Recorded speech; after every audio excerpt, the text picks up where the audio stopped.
Hello everyone, in this video I'm going to do a brief explanation of the March 11th update notes, and with this update note we have a continuation of the Janthir Wilds storyline, and they added a new map with the update as well. It's called Mistburned Barrens. There are some other features that they added with the latest update, including the changes to the Wizard Vault. I'll try to briefly show what those changes are if I can, and I'll try to mention all the important stuff that they changed with this update. And without further ado, let's dive into the video. So the main focus of the latest update is the addition of the repentance for the Janthir Wilds storyline. With the storyline, you can find the achievements related to Janthir Wilds Act 4 Repentance here. I might do another separate video for the achievements you can get for the Repentance storyline. But as you can see, you are going to continue the Janthir Wilds story here. And after you read the mail from Ennis, you're going to come here north of Janthir Sentry to move on to Mistburned Barrens. I feel like this will be a map similar to Inner Nyos, where they gradually open this, and we are going to continue exploring after they finish this seasonal part and introduce a new seasonal expansion. I mean, the update. Also, with this update we got new Homestead Mastery and Homestead Shadowcraft, which we need to enter the Mistburned Barrens to start the master track. And that's pretty much it for the story. I'm going to continue with the Wizard Vault changes. For the Wizard Vault changes, first I'm going to mention the usual changes, like the special objectives that they added for the Wizard's Vault. We have a few months to finish these special objects, and they will be adding more special objectives as they add bonus events or festivals. These are pretty simple and generally related to the storyline or the features they add in the game during the latest updates. The daily and weekly are standard, and old Godspawn season is moved to Legacy part. You can still buy them here if you didn't already, but I have all of these, so I don't have to. And we have a few new additions to the rewards part of this is Wizard's Vault. So we have 3 armor pieces and a chair, and this is a quest license for an infusion. After you purchase this objective will open, and we need to complete these steps. I'll be doing another video about the quest line for this achievement. And we have weapon selection box. It's Old Growth's weapon selection box is more like a druidic type of weapons. And the rest is same. Only change on this bottom part is the legendary weapon starter kit. They keep these 2, Howler and Kudu, but they added Minstrel and Frenzy. Minstrel is focus and Frenzy is spear gun. These are Warhorn, and this should be shortbow if I'm remembering correctly. You can get these and start your legendaries if you want. One other thing that they added is this thing. This is pretty cool.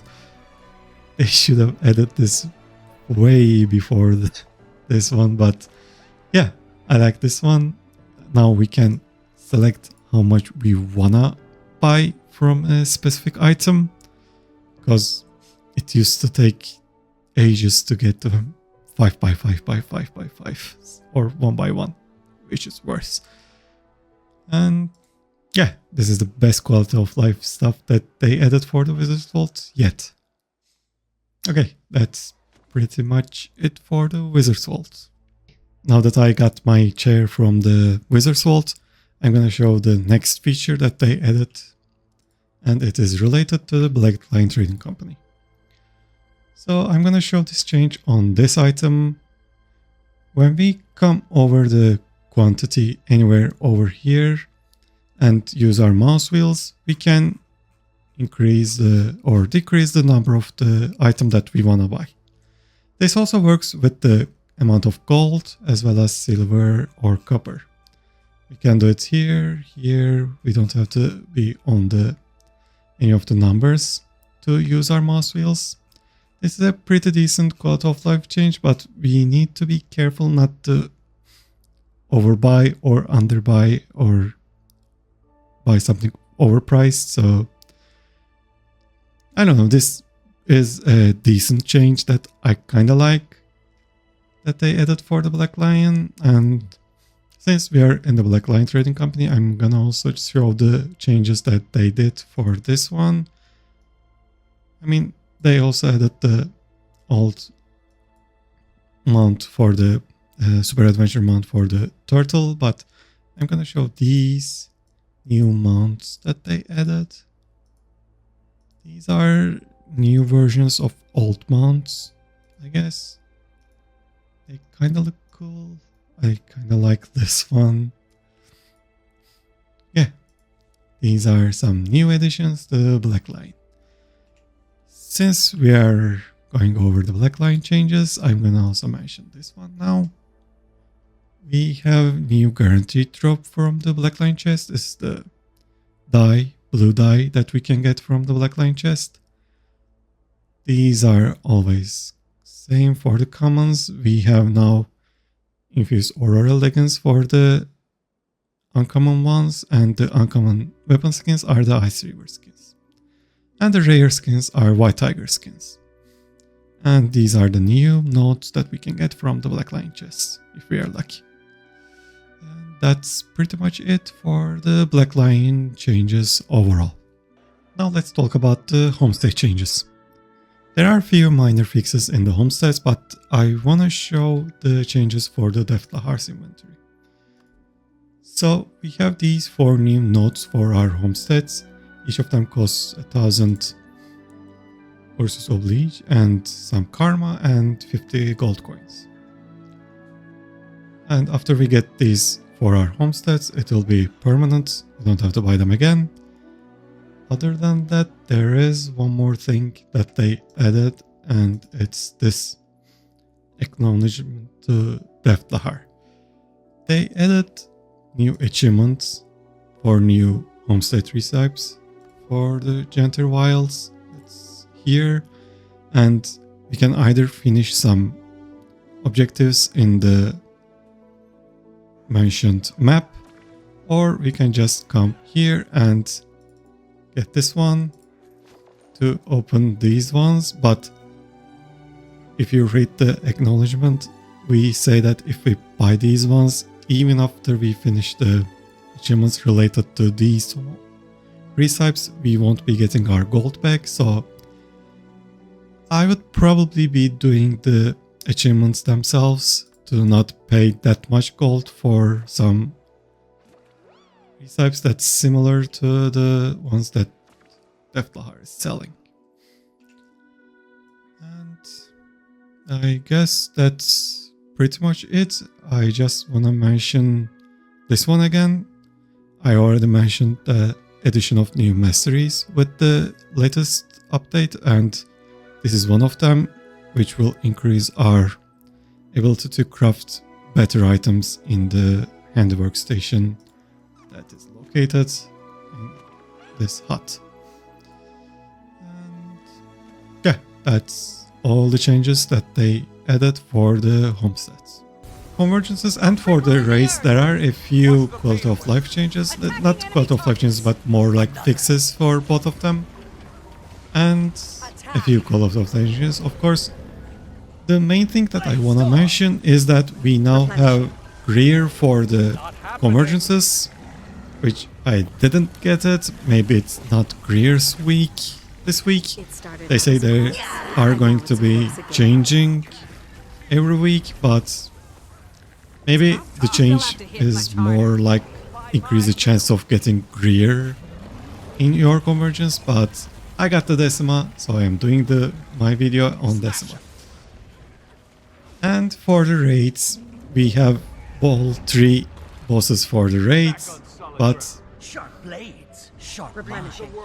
I don't have a raid group ready for this video, so I'm just going to tell the change here.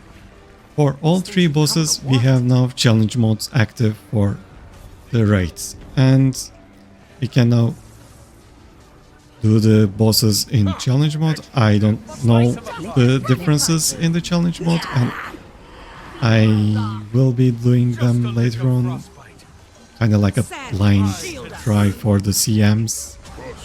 So yeah, that's pretty much the changes for the raids and the convergences.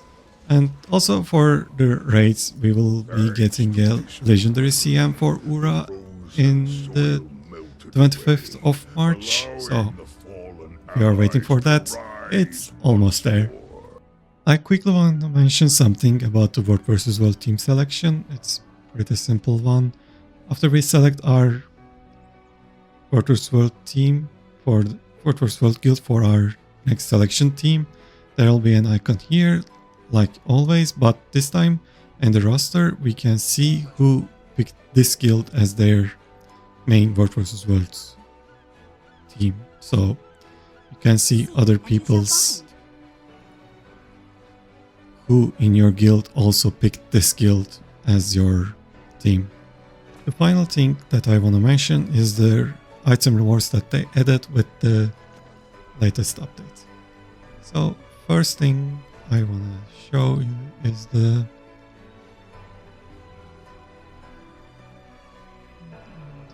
this is another story reward that we get. We got this from previous stories, and if we finish this part of the repentance part of the story, we will get these bracers, gloves for our character.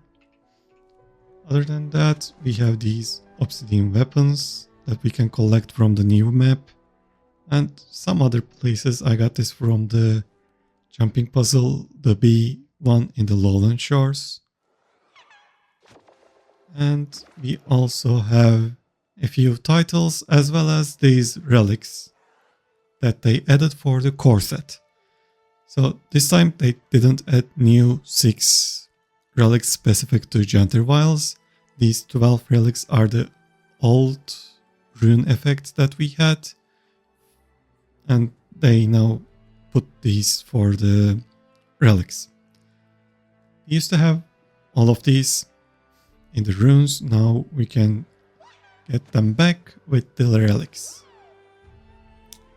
And I think these are not specific to Janthir Wilds, like I said before, so everyone would be able to get them if they craft them. And one more thing, they added this true sides, this armor set, I think as an reward for the new map's meta, or maybe for the hard quest. I am not sure yet, but it looks nice. I can show the mask as well. I don't usually like the masks, but not bad. And there's also, sorry, there is another infusion that we can get from raids. Also, they say it's included in the new map as well. I don't know how to get the new infusion, but there is Bloodstone infusion that we can get from the raid or the new map. That's it. And hope you find this helpful. And if you did, please like and follow my channel. And hope to see you again, and have a nice day.